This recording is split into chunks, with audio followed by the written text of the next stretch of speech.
Olá, meus queridos amigos, irmãos aqui da igreja em Taquara e também os nossos familiares que têm nos acompanhado ao longo desse tempo que temos estudado aqui a Palavra de Deus.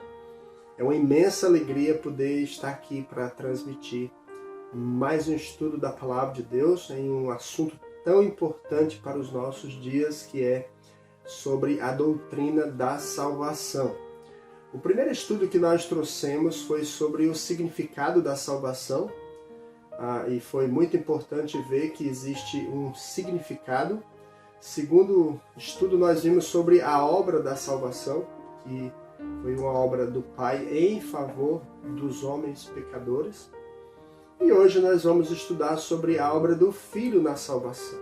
Então eu quero orar contigo, lhe convidar a preparar o seu coração, a preparar a sua Bíblia para nós lermos alguns textos. Temos vários textos para nos deleitar aqui no estudo da palavra, e meu desejo é que esse estudo fala ao seu coração, como tem falado comigo ao longo desses quase 30 anos caminhando com o Senhor, em se tratando de um assunto tão importante. Eu quero orar por ti. Pai querido, obrigado porque o Senhor, por meio de Cristo, enviou para que nós pudéssemos ser salvos, e que o Senhor possa abrir, ó Pai, o entendimento daqueles que nos ouvem, para que compreendam o teu plano eterno para a sua vida. Abençoa a tua igreja aqui em Taquara, em todo o Rio Grande do Sul, os vários missionários que estão espalhados pelo mundo pregando a tua palavra. Irmãos que estão dedicando, ó Pai, esse tempo para estudar e transmitir essa mensagem para amigos que ainda não te conhecem, Pai. Que o Senhor possa usar esse estudo para o entendimento daqueles que vão ser alcançados por meio da tua palavra. Eu te peço e entrego esse tempo em tuas mãos. Que o Senhor prepare o nosso coração para entender o que o Senhor quer dizer para cada um. É o que eu te peço em nome de Cristo, o nosso Salvador. Amém. Então, a obra do Filho na salvação. O sacrifício de Cristo na cruz, ele é de suprema importância para a salvação do pecador. E nessa lição, nós vamos notar como a morte de Cristo tornou a salvação possível e qual foi então a sua extensão em morrer na cruz. Primeiramente, gostaria de falar sobre as suas finalidades, ou seja, seus objetivos em Cristo morrer na cruz. A sua morte, primeiramente, providenciou a substituição. Lembra disso? A morte de Cristo providenciou a substituição. Cristo diz lá em Mateus 20 e 28, quando ele deu a sua vida, morreu na cruz, foi então em resgate por muitos. Diz lá o texto de Mateus 20 e 28, tal como o Filho do Homem, que não veio para ser servido, mas para servir e dar a sua vida em resgate por muitos. Essa palavra que ele deu a sua vida em resgate por muitos, a palavra aqui significa no lugar de muitos. Então Cristo, ele morreu por muitos. Ele morreu também por todos. Lá em 2 Coríntios, capítulo 5, verso 14, diz: pois o amor de Cristo nos constrange, julgando nós isto: um morreu por todos, logo todos morreram. Então, um morreu por todos. Cristo morreu na cruz por todos os pecadores que ele, então, planejou na eternidade salvar. Ainda falando da sua finalidade, sua morte providenciou substituição. Cristo deu a sua vida em resgate por muitos. Ele morreu por todos.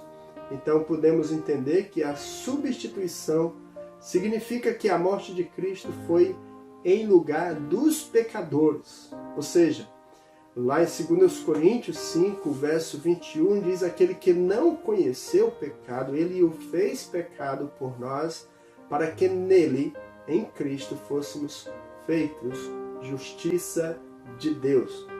Ainda em João 11,50 diz, não, nem considereis que vos convém que morra um só homem pelo povo e que não venha a perecer toda a nação. E ainda lá em 1 Pedro, capítulo 3, verso 18, diz que, pois também Cristo morreu uma única vez pelos pecados, o justo pelos injustos, para conduzir-vos a Deus. Morto sim na carne, mas vivificado no Espírito. Ou seja, resumindo, esses versos estão exatamente autenticando que Cristo, sendo perfeito, sendo santo, morreu no lugar de todos os pecadores que confiam nele, que crê nele, que crê que ele veio e não cometeu nenhum pecado para nos tornar aceitos diante de Deus, para que a ira de Deus seja aplacada e não venha punir todos os pecadores. Além de providenciar a substituição, uma segunda finalidade da morte de Cristo é sua morte providenciou a redenção. Ou seja, a redenção é o dia da consumação, onde a obra de Cristo será completamente satisfeita. Ou seja, nós temos a garantia.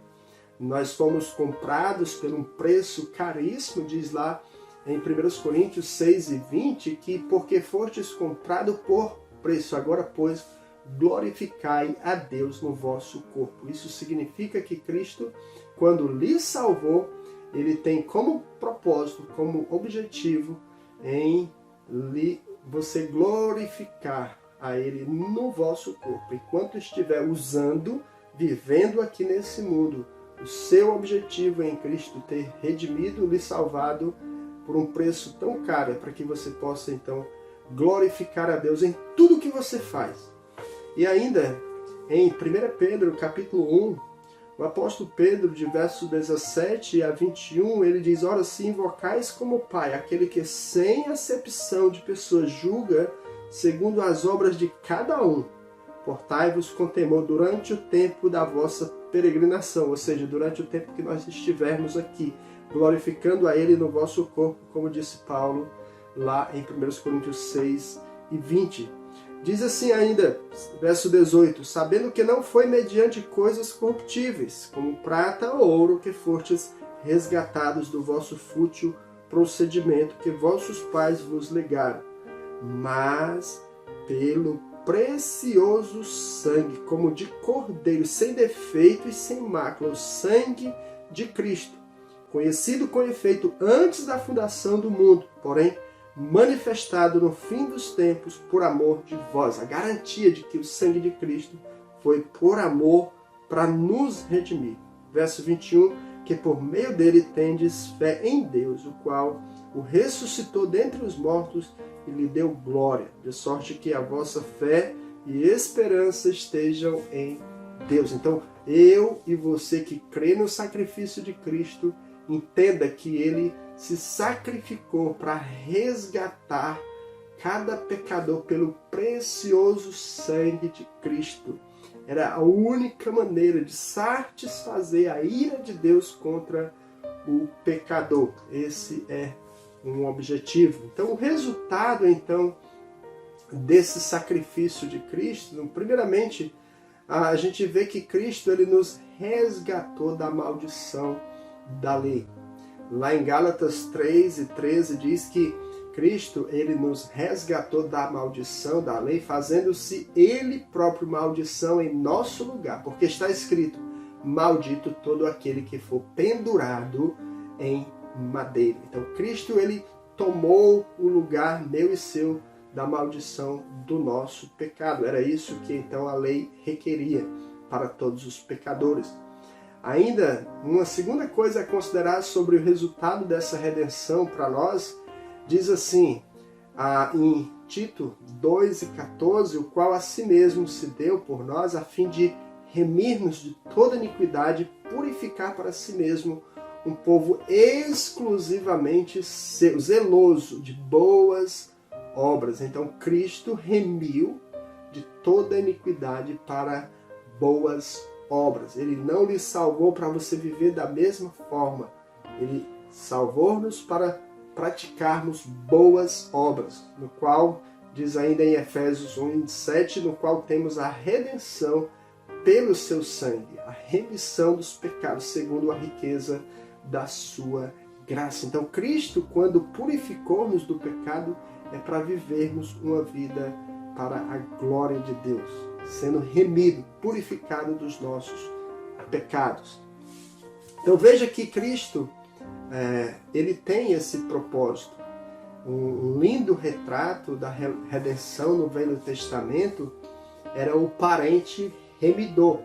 Ele tinha que ser um parente chegado que pudesse e estivesse disposto a remir. Então, Cristo cumpriu essas exigências que a lei impunha então sobre ele. Diz assim em então João 10, 17 e 18: por isso o Pai me ama, porque eu dou a minha vida para a reassumir.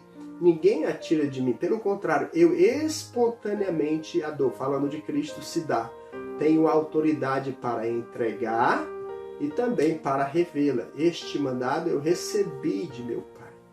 E ainda, pensando nesse ato de Cristo, nós temos um texto também interessante aqui em Hebreus, capítulo 2, onde o autor dos Hebreus diz em capítulo 2, verso 14 e 15, quando diz: visto, pois que os filhos têm participação comum da carne e sangue destes também, ele igualmente participou, para que por sua morte destruísse aquele que tem o poder da morte, a saber, o diabo, e livrasse todos que, pelo pavor da morte, estavam sujeitos à escravidão por toda a vida. Ou seja, o pecado, ele impunha isso. O homem estava sujeito à morte por toda a vida, por causa do seu pecado. E o autor dos Hebreus diz que eles estavam sujeitos a uma escravidão. Ou seja, você que é pecador, se não tem aquele que vai te redimir, que vai te remir, que vai te purificar, você está sujeito à escravidão do pecado por toda a vida. A maldição da lei sobre a tua vida para sempre, porque você está condenado pelos seus atos pecaminosos. E ainda o autor dos Hebreus, lá em capítulo 10, verso 4 a 10, ele diz assim: porque é impossível que o sangue de touros e de bodes remova pecados. Por isso, ao entrar no mundo, diz: sacrifício e oferta não quiseste, antes um corpo me formaste. Não te deleitastes com holocaustos e ofertas pelo pecado. Então eu disse: eis aqui, falando de Cristo, eis aqui estou. No livro está escrito a meu respeito, para fazer, ó Deus, a tua vontade. Depois de dizer como acima: sacrifícios e ofertas não quiseste, nem holocaustos e oblações pelo pecado, nem com isto te deleitastes. Ele ainda diz aqui, verso 9: então acrescentou: eis aqui estou para fazer, ó Deus, a tua vontade. Remova o primeiro para estabelecer o segundo. Nessa vontade é que temos sido santificados mediante a oferta do corpo de Jesus Cristo uma vez por todas. Então Cristo, ele remiu. O autor dos Hebreus diz: aqui estou para fazer, ó Deus, a tua vontade. Cristo veio para então assumir o papel do remidor. Lá no Antigo Testamento, se você ler lá no livro de Ruth, você vai olhar e perceber que lá tinha alguém para remir, para então substituir aquela mulher que estava desamparada sem alguém para remir. E então tem um exemplo lá muito interessante que você pode ler e então entender um pouquinho melhor sobre a remissão que era requerida lá no Antigo Testamento. Então Cristo, ele fez isso por todos os pecadores que creem então dele. E a redenção significa que pela morte de Cristo, o preço do pecado do homem, ele foi pago. A morte de Cristo garante que Eu e você, quando cremos nele, o preço, a purificação dos nossos pecados foi conquistada pelos méritos de Cristo. Então, sua morte, então, providenciou, além da justificação, além da redenção, a morte de Cristo também, ela providenciou a reconciliação. Deus, ele sabia que nós estávamos completamente perdidos e ele decidiu morrer na cruz para nos reconciliar com Deus. Esse é um dos propósitos, dos objetivos da morte de Cristo, não é? Então diz lá em 2 Coríntios 5:18 que Deus ele nos escolheu consigo mesmo por meio de Cristo. Ele nos reconciliou por meio de Cristo. Diz assim, ora, tudo provém de Deus, que nos reconciliou consigo mesmo por meio de Cristo e nos deu o ministério da reconciliação. Deus, ele nos reconciliou, né, consigo mesmo por meio de Cristo. Nós estávamos distante dele e ele fez essa maravilhosa obra. A palavra reconciliar significa mudar completamente. Você estava em uma direção, Cristo então mudou completamente para uma outra direção. Uma outra consideração é que Deus estava em Cristo reconciliando consigo mesmo o mundo. Ele diz lá em 2 Coríntios ainda, capítulo 5, verso 19, que a saber que Deus estava em Cristo reconciliando consigo o mundo, não imputando aos homens as suas transgressões, não cobrando do homem as suas transgressões, e nos confiou a palavra da reconciliação. O que o apóstolo Paulo está dizendo para essa igreja? Que a obra que Cristo faz para reconciliar o homem com Deus é uma obra que ele tem interesse. Ao morrer na cruz, ele proporcionou isso para mim e para você que crê em Cristo. Então nós somos reconciliados por meio dessa obra maravilhosa. Então, o propósito divino nessa obra da reconciliação, primeiramente, é que o homem seja reconciliado com Deus. Então, lá em 2 Coríntios ainda, capítulo 5, verso 20, diz, de sorte que somos embaixadores em nome de Cristo, como se Deus exortasse por nosso intermédio. Em nome de Cristo, pois, rogamos que vos reconcilieis com Deus. Você que está distante de Deus, você que tem andado fora dos caminhos de Deus, ele já proporcionou a maneira de lhe atrair para você andar e ser reconciliado com Deus. E nós que temos a reconciliação com Deus, temos um legado, temos um ministério, como o apóstolo Paulo disse no final do verso 20. Em nome de Cristo, pois, rogamos que vos reconcilieis com Deus. Nós somos embaixadores para nos reconciliar com Deus, e agora, como embaixadores, temos que levar outros a se reconciliar com Deus. A formação de um só corpo em Cristo, o apóstolo Paulo disse isso lá em Efésios 2:16, e reconciliar-se ambos em um só corpo com Deus, por intermédio da cruz, destruindo por ela a inimizade. Então a cruz, ela tirou a inimizade, tirou o pecado, afastou a impureza, e a cruz nós nos tornamos membros do corpo de Cristo, que é a amada igreja.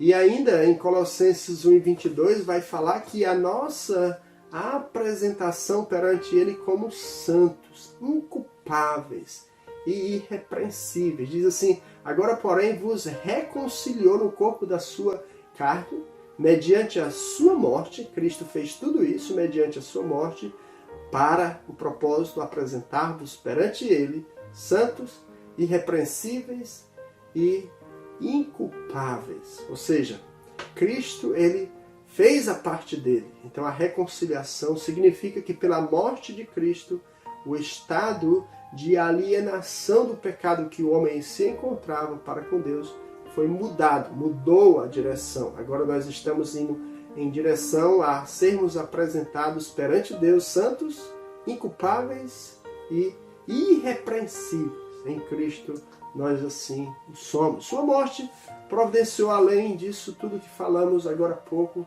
a propiciação. Cristo, ele é a propiciação pelos nossos pecados. É o que diz 1 João 4:10. Nisto consiste o amor.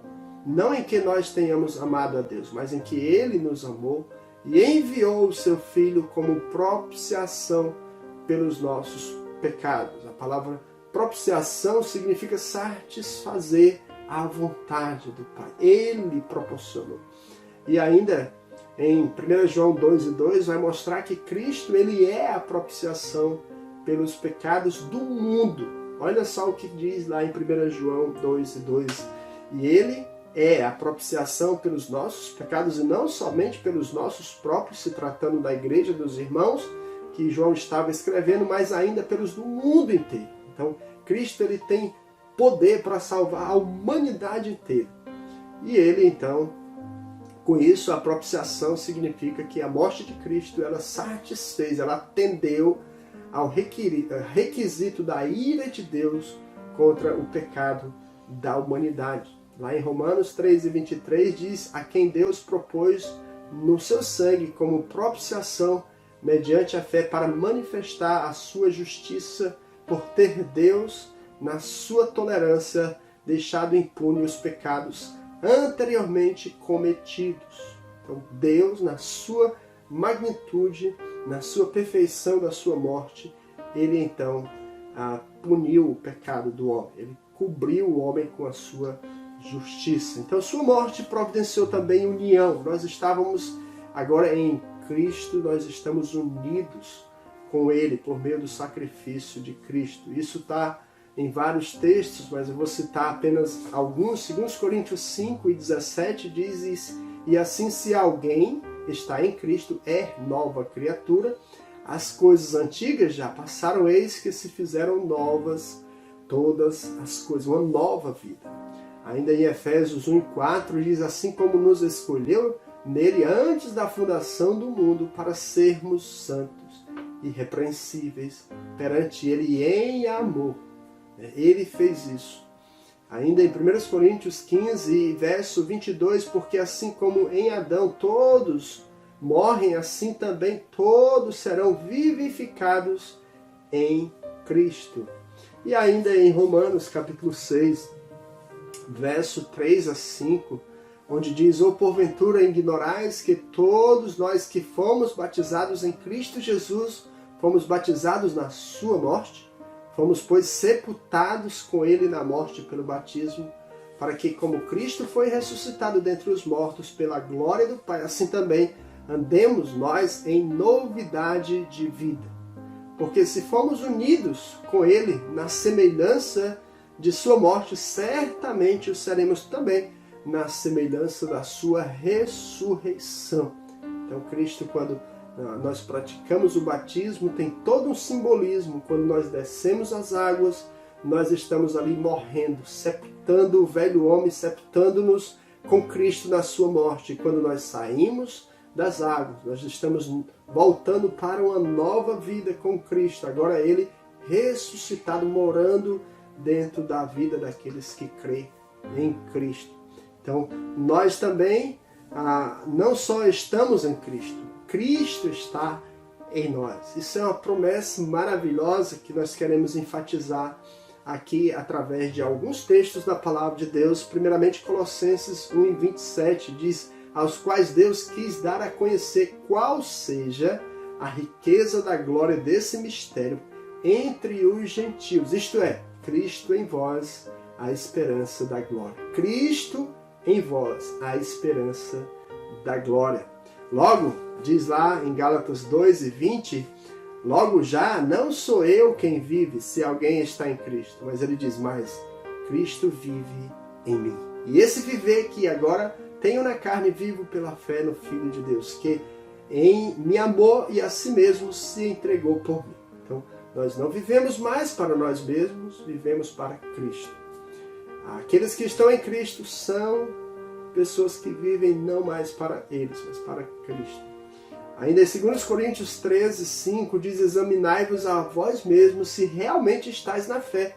Provai-vos a vós mesmos. Ou não reconheceis que Jesus Cristo está em vós? Se não é, porque já estáis reprovados. O apóstolo Paulo está sugerindo que cada um analise, avalie a sua vida. Se Cristo está em você, você é aquela nova criatura que falamos anteriormente. Você não vive mais para si mesmo, vive para Ele, porque Ele está habitando em ti. Então tenha que reconhecer que Cristo está na sua vida guiando. Ainda em Romanos 8:10, diz assim: se porém Cristo está em vós, o corpo na verdade está morto por causa do pecado. O corpo, a velha vida, mas o espírito é vida por causa da justiça. Então você não é melhor do que ninguém, mas a obra de Cristo tenha, assim, lhe dado essa oportunidade de ser realmente uma nova criatura, porque Cristo está agindo na tua vida. Será que tem acontecido isso com a sua vida? Você tem mostrado que é realmente um crente? Você vê isso na sua maneira de dizer não para o pecado e agradar o nosso Deus e viver para Cristo? Ainda falando sobre a obra de Cristo, sua morte providenciou a união. Nós estamos em Cristo, né? E aí a gente já viu que Cristo está em nós. Então, dois resultados claros dessa imensa obra que, pelo fato de estarmos unidos com Cristo, vamos colocar como as implicações disso, nós não somos mais condenados. É o que diz Romanos 8:1. Agora, pois, já nenhuma condenação há para os que estão em Cristo Jesus. A primeira implicação é que eu e você, quando estamos em Cristo, não somos mais condenados por causa dos nossos pecados.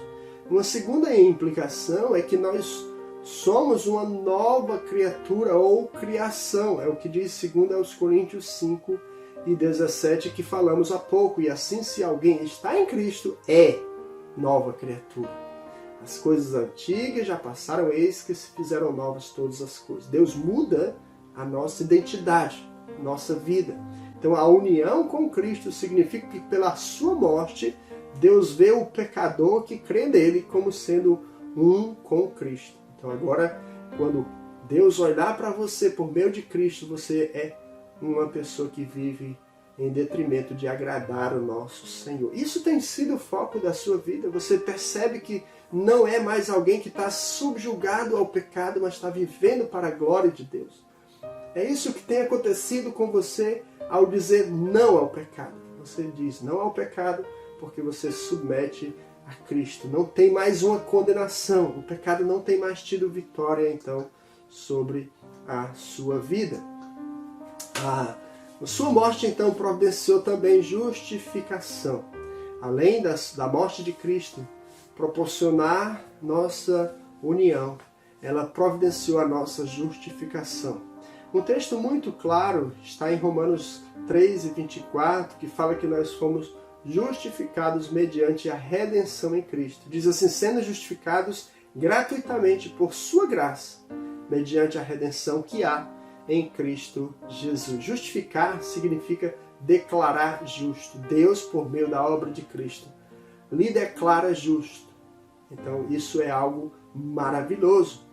Ainda diz em Gálatas 2:17 que nós fomos justificados mediante a fé em Cristo. Diz assim: sabendo, contudo, que o homem não é justificado por obras da lei, e sim mediante a fé em Cristo Jesus. Também temos crido em Cristo Jesus para que fôssemos justificados pela fé em Cristo, e não por obras da lei. Pois por obras da lei ninguém será justificado. É importante lembrar, pelo fato de você guardar algumas leis, algumas regras impostas pelo próprio homem, isso não significa que você é um salvo, mas pelos méritos, pela obra de Cristo, você deposita sua fé nele, você então é justificado. Sua morte providenciou a justificação, então as implicações, os resultados disso, é importante que você lembre que com isso em mente nós temos alguns resultados claros que Deus nos garante. Primeiramente, nós temos o perdão dos nossos pecados. Lá em Romanos 4, verso 7, o apóstolo Paulo diz: bem-aventurado aquele cujas iniquidades são perdoadas, não é? Aquele em cujos pecados são cobertos, o sangue de Cristo lhe cobriu.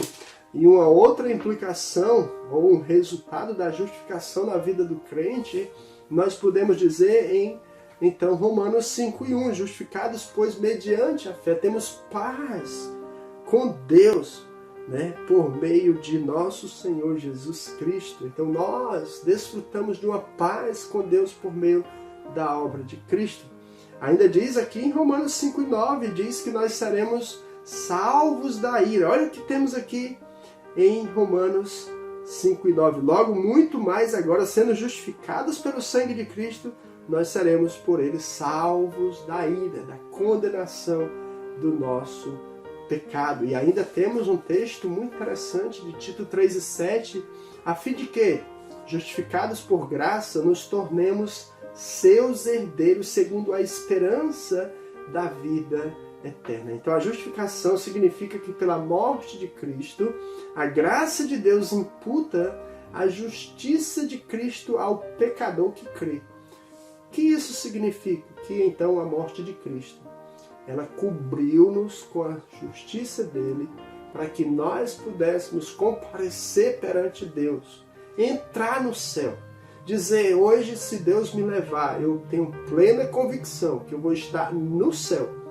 Então, isso é algo maravilhoso.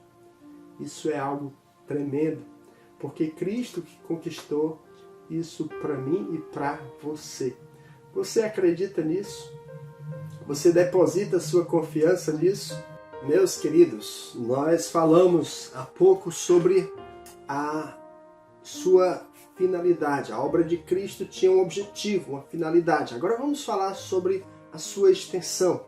Cristo morreu pelos seus eleitos, ou seja, ele morreu na cruz por um povo. Diz lá em Mateus 1:21, que diz que ele dará a Maria, falando de Maria, que dará à luz um filho e lhe porás o nome de Jesus, porque ele salvará o seu povo dos pecados deles. Então, Jesus, quando nasceu, ele veio para salvar um povo. Quem são esse povo? Aqueles que ele haveria de salvar. Ainda diz em João 10:15 que ele dá a sua vida pelas suas ovelhas. Interessante que diz assim em João 10:15, assim como o Pai me escolheu a mim, e eu conheço o Pai e dou a minha vida, falando Cristo, pelas minhas ovelhas. Ele disse que ia dar a vida dele pelas suas ovelhas. Isso Cristo morreu. Cristo não vai insistir com alguém, ele não vai implorar alguém para segui-lo, ele vai atrás dos seus, porque ele tem um objetivo. Elas vão atender ao convite. Se você ler João capítulo 10, você vai entender que existe um pastor, existe um rebanho. E esse pastor, que é Jesus Cristo, ele vai chamar as ovelhinhas e elas vão atender ao seu chamado. Ainda diz em Efésios 5:20 que ele nos amou e entregou-se na cruz pela sua igreja. Falando lá em Efésios 5:25 sobre o papel do marido, diz que o marido, amai a vossa mulher, assim como também Cristo amou a igreja e a si mesmo se entregou por ela. Então Cristo amou dessa forma e o marido então deve amar a esposa dessa forma. Então, ainda falando sobre os eleitos, também Cristo morreu pelo mundo. E diz lá em João 3:15 que ele dará a vida eterna a todo o que nele crê. Diz assim, porque todo o que nele crê tenha a vida eterna. Se você ler o verso seguinte, diz, porque Deus amou ao mundo de tal maneira que deu o seu Filho unigênito para que todo aquele que nele crê tenha a vida eterna. Então, se você é um filho de Deus, você está me ouvindo aqui, você entende que é um filho de Deus, você vai crer nele e vai ter a vida eterna. Então ainda temos um outro texto de 2 Coríntios 5:19, diz que nós lemos há pouco que Deus estava em Cristo, estava lá no passado, lá na eternidade, reconciliando o mundo. Diz assim em 2 Coríntios 5:19, a saber que Deus estava em Cristo, reconciliando consigo o mundo, não imputando aos homens as suas transgressões, não cobrando, mas ele nos confiou a palavra da reconciliação. Então Deus, na sua majestade, na sua glória, estava por meio de Cristo, levando o homem a se reconciliar com Deus. Uma obra plenamente certa de Cristo. E ainda ele provou a morte por todo o homem. Quando diz lá o autor dos Hebreus, em 2:9, vemos, todavia, aquele que, por um pouco, tendo sido feito menor que os anjos, Jesus, que veio ao mundo, menor do que os anjos, por causa do sofrimento da sua morte, foi coroado de glória e de honra, para que, pela graça de Deus, provasse a morte por todo homem. Então, Cristo, quando veio, se tornou homem, sofreu, sentiu dor, morreu, angústia, por amor a mim e a você. Ele quer, então, lhe salvar. Então, nós vimos que a finalidade da morte de Cristo, ou seja, o objetivo da morte de Cristo foi a substituição, foi a redenção, foi a levar o homem a se reconciliar com Deus, foi a propiciação, substituição, foi a união com Ele, foi então a justificação. E nós vimos a extensão dessa obra de Cristo. Cristo morreu pelos eleitos, pelo mundo, e então podemos concluir que a morte de Cristo é suficiente para salvar a todos. Ou seja, Cristo morreu pelo mundo, morreu pelos seus eleitos, ele morreu para lhe salvar. Então concluímos então que a morte de Cristo ela é suficiente para salvar todos os homens, mas que só é aplicada eficazmente de forma que vai atrair os pecadores, apenas aqueles que haverão de crer. Lá em 1 João 2:2 diz: e ele é a propiciação pelos nossos pecados, pelos nossos, se tratando dos irmãos, e não somente pelos nossos próprios, mas ainda pelos do mundo inteiro. Você crê nessas verdades que acabamos de ler? Cristo, ele já fez tudo para que você possa crer nele e goza da vida eterna com ele. Se ainda não creu em Cristo, faça isso agora. Atenda ao seu chamamento para fazer parte do seu reino, desfrutar da vida eterna. Se você já é um crente, eu lhe convoco a falar essa verdade para os seus amigos, para os seus familiares. Faça isso, urgente. Amanhã pode ser tarde.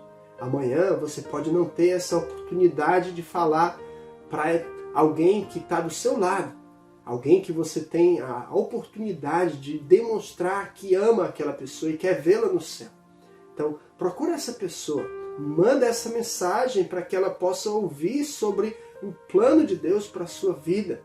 Eu quero orar por ti, para que Deus use essa mensagem para falar ao coração daqueles que já conhecem a Cristo e falar ao coração daqueles nossos amigos que ainda não conhecem a Cristo, para que o Senhor possa abrir o entendimento deles e eles desfrutam da vida eterna. Pai, eu quero orar pelos nossos amigos, pelos nossos irmãos em Cristo que têm a responsabilidade de levar esse ensino a outros. Pai, abençoa a tua igreja, que o Senhor já escolheu várias pessoas do mundo inteiro para serem atraídas para os teus caminhos, como aquele pastor que tem um rebanho enorme e ele apenas dá um chamado, dá um grito, fala uma palavra e aquela ovelhinha atende porque conhece a sua voz. Abençoa, Pai, o teu povo que está ouvindo essa palavra, aqueles amigos que ainda não tomaram compromisso com Cristo, que possam agora abrir o entendimento e depositarem sua confiança em Cristo para desfrutar da vida eterna. Eu te peço isso em nome de Cristo, nosso Salvador. Amém. Eu quero lhe agradecer pela sua atenção. Obrigado a todos os amados irmãos aqui da cidade de Taquara, os nossos queridos familiares, amigos que temos tido o propósito de levar essa mensagem para a sua vida. Eu creio que Deus tem uma grande obra na sua vida. Ele quer falar contigo e Ele quer lhe dar a oportunidade de conhecê-lo cada dia mais e mais. Que Deus te abençoe grandemente e faça esse milagre de levar você a conhecê-lo pessoalmente. Amém.